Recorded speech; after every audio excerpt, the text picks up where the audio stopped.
2025వ సంవత్సరం ఆగస్టు 8వ తారీఖు వరలక్ష్మి వ్రతం. చాలా మందికి అదే రోజు ముహూర్తాలు ఉన్నాయి ఇళ్లలో. కొంతమందికి నెలసరి అడ్డు వచ్చే అవకాశం ఉంది. మరి ఎప్పుడు చేసుకోవాలి? 1వ తారీఖు అష్టమి అంటున్నారు. పనిచేస్తుందా చేసుకోవడం? ఈ వీడియోని అందరికీ షేర్ చేయండి. ఇది కూడా ధర్మ సూక్ష్మమే, అందరికీ తెలియాలి.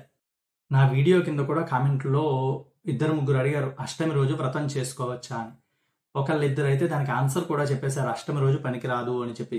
నేను చెప్పే లోపలనే అష్టమి అనాధ్యాయం మాత్రమే, అంటే చదువుకు మాత్రమే పనికిరాదు. ఈ సంవత్సరం 1వ తారీఖు అష్టమి రోజు రాత్రి 11:52 గృహప్రవేశ ముహూర్తం ఉంది.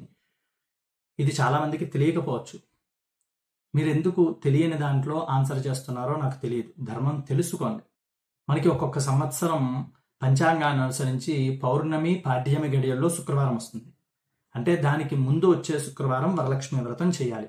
అది ఖచ్చితంగా అష్టమి గడియల్లోనే వస్తుంది. అప్పుడు ఏ విధంగా ఆచరిస్తారు? ధర్మం తెలియకుండా ఎవరికి ఆన్సర్ చేయకండి, తెలుసుకుని మాత్రమే చెప్పండి. సర్వే జనా సుఖినో భవంతు.